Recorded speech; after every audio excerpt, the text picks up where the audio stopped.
Very few boats at January's Dusseldorf boat show had the power to engage and excite to the same degree as this. Now this is the Omikron OT60. It's the first power-driven vessel from the Omikron brand, and it's brought to us by the same people behind Olympic Marine. So we've come down to Athens in Greece, where it's built, to take it out on the water and see if it really is as good as its early promise suggests.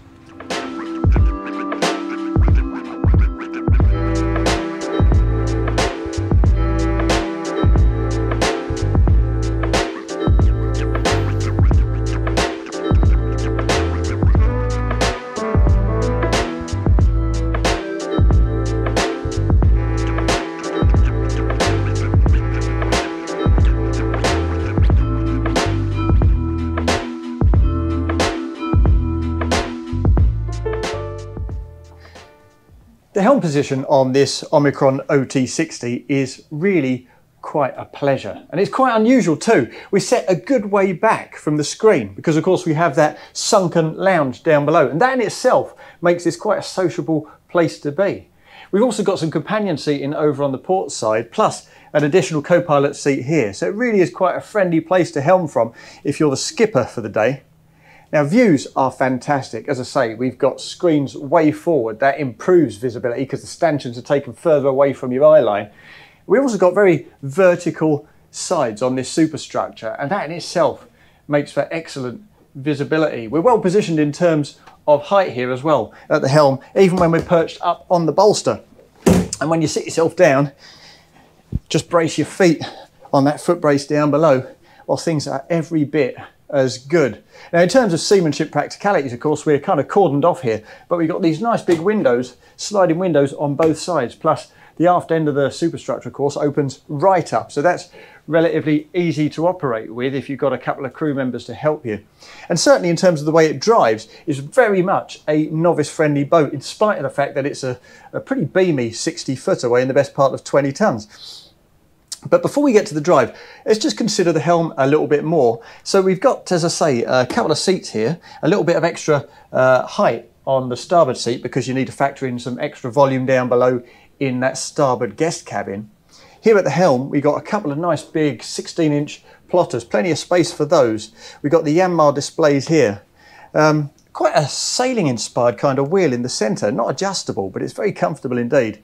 And the throttles on their own little dedicated plinth. Not a lot aside from that, a little traditional compass over here, some charging points, a tiny bit of switch gear, and some manual switches to supplement the digital switching that we have at the MFDs, and a lot of people will be very grateful for that. But look, let's get it underway and have a little play, because there's a couple of things that really do stand out with this boat. Now, as we just ease her into action, you'll notice firstly the noise. I really should say the absence of noise.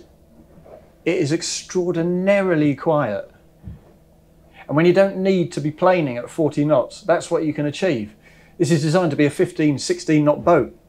So you've got relatively small engines. They're on V drives, so they're positioned a good way aft with a relatively compact engine room. And that means, of course, that the forward bulkhead of the engine room is positioned way behind the aft bulkhead of the superstructure. So we've got no noise and vibration coming up from beneath the deck.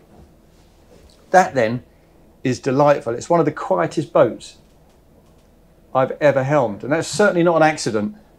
They want it to feel like a kind of sailboat experience with the extra volume and the extra practicality that power brings. And certainly as we pootle along at 5-6 knots, it certainly hits the mark in that regard. Now let's put on a little bit of extra pace, and as we do so, let's notice one other thing. Now we've got a fairly substantial keel that extends from the transom a good way forward. Now that keel protects the props from potential impact, but it also gives you really very steady directional stability. And as we're moving along here, you'll feel there's lateral stability too. They've told me that they see no real reason to fit either gyros or stabilisers to this boat, and you absolutely feel what they're saying there. It's very well behaved indeed. As we push on to 8 knots, well, that's a bit of a cruising sweet spot for this boat. At 8 knots, they tell me that you can get around about 1.2 litres per nautical mile out of it. Now it's got a 1200 litre tank, or rather two 600 litre tanks. So potential for, of course, 1,000 miles, but of course you'd be taking 20% off that just for redundancy. So around about 800 nautical miles. Well, here on the day, because this is boat number 1, it's about 2 tonnes heavier than subsequent boats have become. They're now on hull number 5. That's 2 tonnes lighter, so significantly more efficient. Now what we're getting here today is 1.4 litres per nautical mile, but you've got to remember, this is a 60-foot boat with a 20-foot beam. It's a big piece of equipment. So even in the form of boat number 1, it's achieving mighty impressive things in terms of the range. Let's get her up to speed a little bit more. In fact, let's push her right through to the top end. Now, of course, as a displacement boat, there's very little bow lift at all. And still, even at this top end, very little noise. We're doing around about 13, 14 knots now. Subsequent boats can achieve closer to 16 knots. If I fur into a turn though, well again, look at that, super steady. Good bit of grip from that keel, but it's so unflappable. And I've got to say the ride is very pleasant too. There's a really fine entry on this hole. Yeah, it's a 20-foot beam, but super fine entry, really fine tapering bow. And you absolutely feel that. A little bit of spray coming over those forward quarters and impacting on the screen. It's worth mentioning actually, we don't have any windscreen wipers fitted there, I don't believe. I could be wrong about that actually, let's have a closer look. Do we have any switch gear for them? No, we don't. So I believe I'm correct in that. So it'd be nice to have some of those fitted. But look, this is not about flashing it about. You get to the top end and you're looking at sort of 7 litres per nautical mile. And there's no need to be doing that at 15 knots. You can just ease it right back, as I say, to 8 knots for between 7 and 800 nautical mile range, or you can ease it even further back to 6 knots for a litre per nautical mile, even on this test boat, which, as I say, is a little bit heavier than subsequent production models. So you really can eke out a huge range from this boat. In terms of the engine options, well, there are only 2 available with this boat. You can have the 150 horsepower Yanmar diesels or the 250 horsepower models, and we got the more powerful option, and that makes a good bit of sense because they share the same 2.8 litre 4-cylinder block, so they take up the same amount of space in that engine bay. And apparently, according to the guys here at Omikron, they use pretty much the same amount of fuel. The fuel flow figures are very similar between the 2 options. But of course with the 250 you get a bit of extra pace, which is useful. Not critical on a boat like this, but you're not going to balk at an extra knot and a half, an extra 2 knots. So far every one of the 5 boats has been spec'd with the higher horsepower option, and I would see no reason at all to buck that trend. From a helming perspective then, this is a bit of a pleasure. As I say, great visibility, plenty of comfort, really sociable, and in terms of the cruising capabilities of this thing, well, very long range and extraordinarily refined, while also being an absolute doddle, even for a novice to drive and to enjoy. It's clear that the aesthetic borrows a little bit from the world of classical sailing yachts, and that's no great surprise because that is where Olympic Marine's heritage lies. We've got this really fine bow, very much a tapered hull, really fine entry, gave us that lovely soft ride out on the water. We got this long extended bowsprit to extend the anchor beyond that fragile fiberglass without adding any weight, complication or excessive cost. Now the hull sides are pretty much vertical. There's not a lot in the way of bow flare at all, and that's why we got a little bit of water ingress there, but certainly the ride is very soft. As we move aft, that sailing yacht aesthetic actually increases towards the back end, where we have a wide open cockpit and similarly a wide open transom. You really can pick out the stylistic similarities there. So let's step on board and take a closer look, because it's actually a very effective kind of arrangement. We'll start with the swim platform itself, which of course is the place you'll use to house the tender, and there's plenty of space here for a 4.2 metre tender. So that's pretty generous, a proper boat. And what's particularly ingenious back here is this. Now this is your passerelle, and when it's integrated into the rest of the cockpit deck, it actually extends that cockpit deck and is very much a usable day space. but it's hinged here. As you can see, it's got hydraulics underneath and some hooks, so you can actually lift your tender out of the water and pop it on your aft deck by that means. But of course you can also swing it aft and use it as a passerelle, or swing it to the side if you've berthed beam 2, as we have here. Now if we come underneath, we've got a couple of beam bags there which kind of suggests how you use this when you come alongside. But of course it's a bit more versatile than you think, because if you think, well, look at that, there's not a lot of room underneath. Well, of course you swing this right out. You can use that as a diving platform, and then you open up this entire aft deck for water sports, for little parties. It's quite a versatile part of the boat. Now it's a symmetrical arrangement, so we've got equally sized steps on both sides. And if we step up into the cockpit, you'll see here that in stark contrast to a great many boats these days, which simply give you a vast open cockpit space, an open aft deck with lots of freestanding furniture, well, what we have here is fixed settees, again symmetrical. So we have an L-shaped settee on the starboard side, as you can see, with a table ready for dinner. We do have some freestanding director's chairs there as well. And over here on the port side, but they've converted this one for us. So there's basically a sunbed. And as you'll see, there's a decent little overhang here. So even though they're moulded units, you don't get a sense that you're overwhelmed by fiberglass, because they're pretty low slung as well. It's quite a clever trick of the eye. So what you see is cushions rather than fiberglass, and it makes it look quite elegant.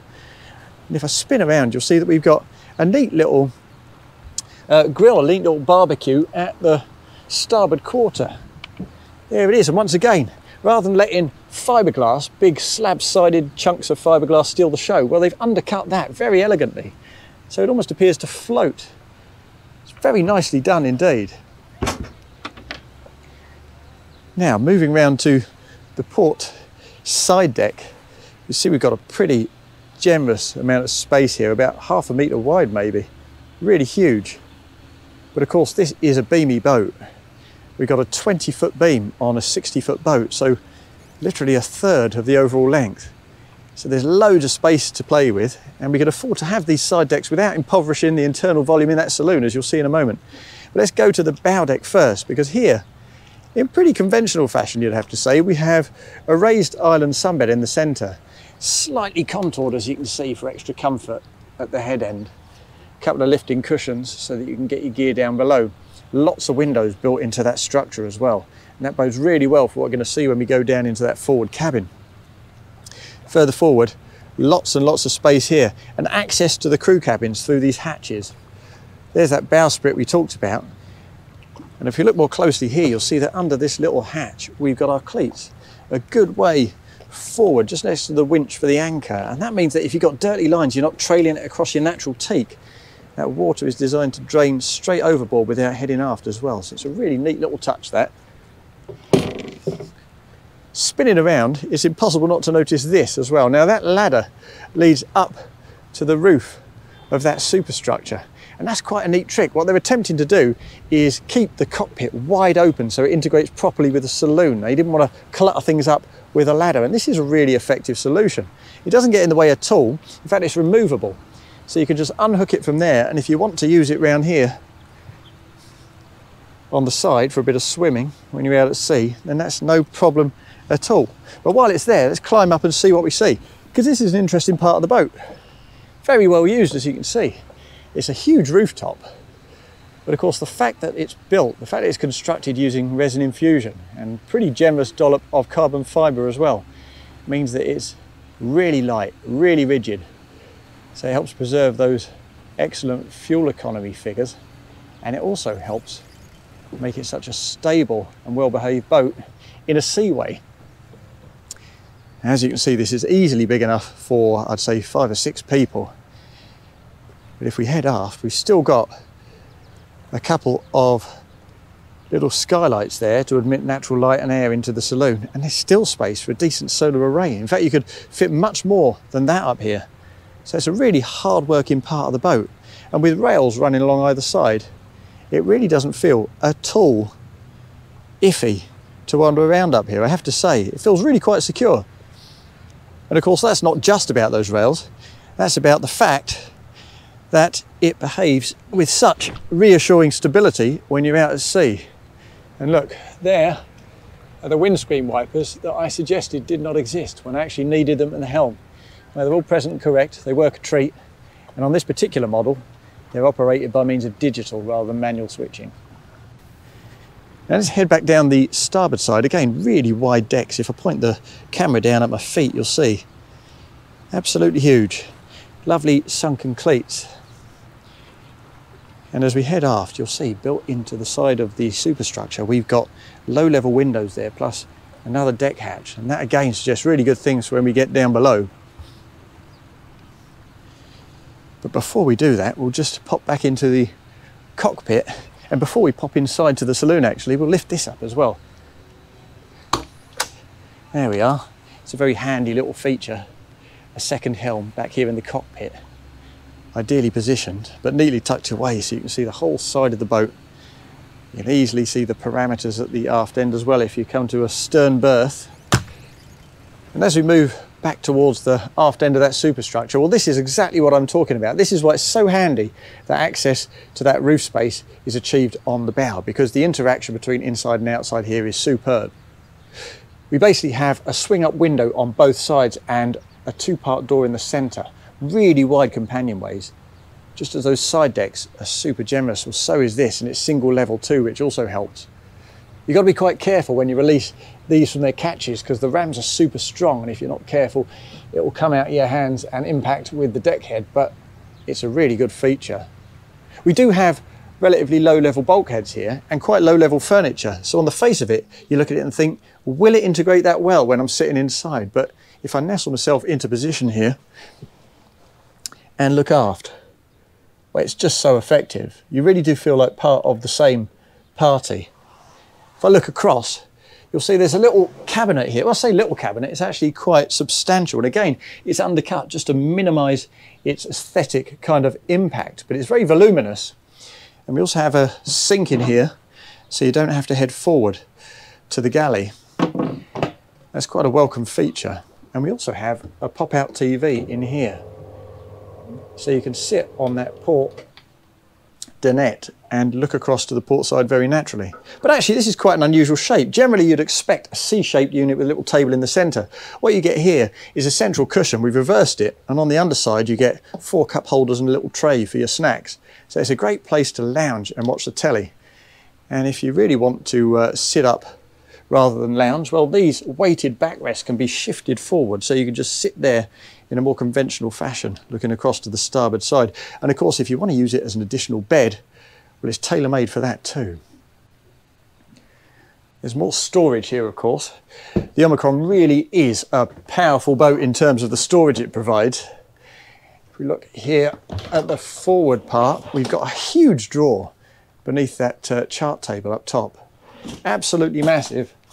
Let's close that up. We've got another couple down under here.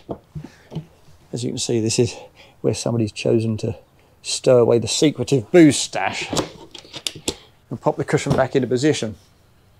And of course over on the starboard side, that helm position with the 2 seats.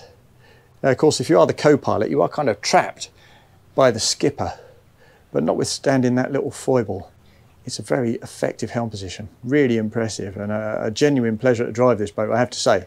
And this is what I'm talking about when I call this helm station sociable. Not only do you get people sitting directly across from you on the port side, you also get a direct line of sight down to the port dinette in this lower atrium. Well, I call it a lower atrium. It's actually a kind of interim deck level between the main deck saloon and the lower deck accommodation. And it is absolutely superb, because as you step down, you get a magnificent double height effect with tremendous light just cascading down from those screens. And yet we still have additional windows here, a huge one up top looking out onto the side deck with an opening port light, and another nice big hull window, mirrored on both sides of course. So the light is spectacular, and the headroom is just extraordinary. It really is double height. It's a magnificent feature. Magnificent feature in its own right, but of course it serves as well by splitting the forward accommodation from the mid cabins, of which we have 2, and that just adds an extra degree of privacy if you choose to cruise with friends or family. Now, this of course drops into the space, so you can use this as an additional guest berth. That's at least 2 available to us in the shelter of the superstructure. Plus, of course, in that aft cockpit, well, if you really want to erect some canvases, you can use 2 beds out there as well once they're converted. So 4 additional double beds if you really want to cruise with lots and lots of people on board. Very practical in that regard. There's a little bit of extra storage there. If we spin around, well, there's the Galley, and it's a superb example of its type. And a massive sink. One of the biggest I've ever seen on a boat of this size, actually. There's a little bin tucked under here. And we have a 4-ring induction hob there. They don't tend to offer a gas option on this boat, but this is very practical. An oven underneath. As I say, loads of light and ventilation. And this here is rather neat. That's your extractor. Nice low profile thing. Doesn't get in your eye line, doesn't get in your way. Very effective indeed. We also have a nice big fridge on the aft bulkhead there with a freezer down below. And in terms of the basic layout, where there are options. So at the moment, as you'll see, we have the owner's cabin in the V of the bow. Down a little step there. And that is mighty generous. I'll turn the camera around so you can see what kind of height we're playing with. Can barely reach the deck head there. Again, windows everywhere. This is the island sunbed on that foredeck, and there are skylights and little letterbox slots all over the place, more lower down. They tell me that every single cabin on this boat, whichever configuration you choose, has at least 3 opening portholes. So that's quite a thing. It's quite a versatile owner's cabin in other ways too. Now, as I say, this is just boat number 1. So what you get on the starboard side is a little desk with a stool that just slides out from beneath the desk itself. On more recent models, that has an integrated vanity unit, so it's just that little bit more versatile. More high-level storage and a TV flush mounted into that bulkhead. And here is the toilet on the starboard side and a shower, a separate shower on the port side, which is just so much more practical if you want to go cruising long term and make it feel just a bit more private and a bit more like the sort of facilities you'd expect at home. Now, in terms of the footprint, it's very good. As you can see, loads more storage, a good sink, and lots more natural light and ventilation up top there. Again, really, really magnificent headroom. And on the port side, a proper size of shower compartment, again with lots of light and ventilation, more storage and little seats so you can have a slightly lazier shower. Now we'll make our way aft towards the other 2 cabins, but first I just want to have a little look at this. Now this is a supremely quiet boat, as I've said, and part of the reason for that is this. The various bulkheads and doors are made from 44mm units, and this isn't just ply and it isn't just hollow. What we have here is a sandwich of ply with some sound insulating foam in the centre and a kind of cork rubber compound in the ply itself. Not only that, but you'll see we've got little rubber seals around the door, so when you close that door over, you get a proper soundproof seal. It's a fantastic bit of engineering, really thoughtful work from Omikron. And in terms of the layout of this cabin itself, if I close these doors over and face around again, well, you can actually spec this as 2 separate cabins, particularly useful for the charter market, of course, which in fairness is part of the reason why this boat has been designed this way. If you choose it with 2 cabins forward, you have a bulkhead directly up the centre. The beds come further aft and the forward part is used for the 2 bathrooms. So that's 2 ensuite cabins forward, in addition to what we're about to see further aft. Now back up into that lovely lounge and down another couple of steps. We'll go to the port side first and open that up. Now in here we have a double cabin with a transverse bed so that it faces out through that whole window. But again, as you'd expect, well, we looked at these on the side decks earlier. Look at that. Loads of natural light coming in from there. Really welcome that. Plus an additional hatch the one we saw in the side deck itself as we were heading aft. The impact of it is fantastic. I mean, it's a really bright space. I haven't even turned the lights on. Yeah, if I look round to the port side, we've got hanging storage in there.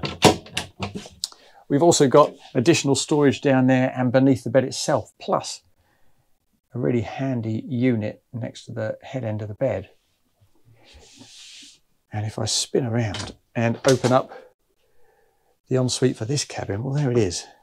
Separate shower, loads of space, loads of storage, again, loads of headroom. And look at that, just everywhere. The management of light is superb on this boat, it really is. And of course, it's easier when you have vertical hull sides in quite an elevated structure. But they really have done a beautiful job here. This, though, is, of course, your day head. So if I pop in and open that, you'll see it opens into the lower part of that lounge. So easy access up those steps. But before we go to the starboard cabin, it's worth having a look at this too. Now, this is one of 2 points in the boat where you can do a little bit of manual switching instead of digital.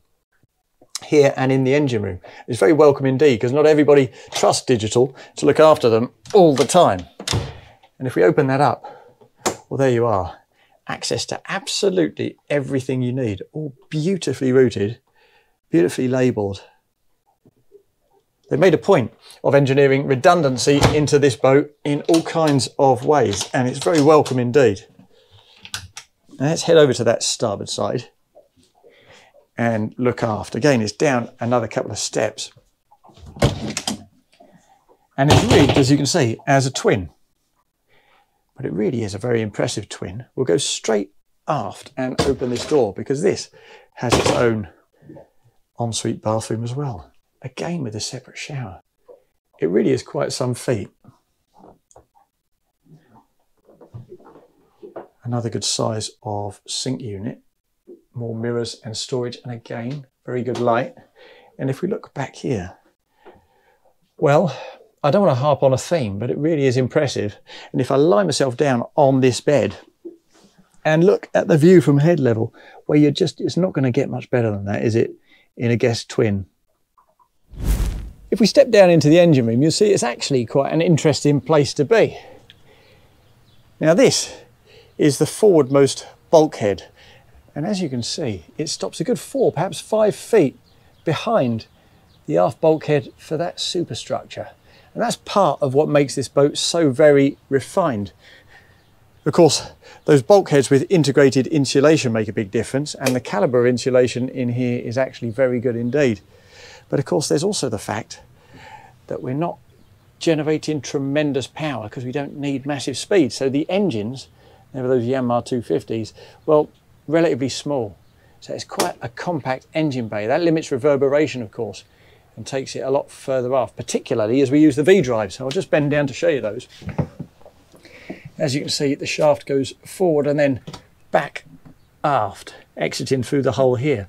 And these are quite interesting. This is designed to limit vibration, to limit noise. And it certainly does its work well on the basis of what we measured at the helm. Now, in terms of what else we get in here, we've got water maker over on the port side. That's above a very high capacity calorifier down there. In the centre, we've got a generator. And over on the starboard side, next to the inverter for the chiller, we've got a set of batteries there. Plus, if I move back towards the centre, some more manual switching. As I say, we've got that electrics panel further forward on the port side, and this is the other place you come if you want to override the digital switching and simply do it by hand. Where I want to finish then is right here in this lovely lower lounge, because this, like so many other elements of this boat, feels fresh. It feels like there's a tremendous clarity in the thought processes, and more importantly, it has a positive impact in the way you can enjoy this boat, whether you're using it as a day boat or as a cruiser. Now, when we first saw the Omikron OT60 in Dusseldorf, we knew it had all kinds of things to recommend it. But now that we've taken it out on the water, seen how quiet, how refined, how user-friendly it is, we have no hesitation whatsoever in saying that if you're happy to rein in your fuel flow, if you're happy to cruise at 6, 8, 10 knots instead of 25, 30, 35, then the Omikron OT60 is absolutely a boat you need to see.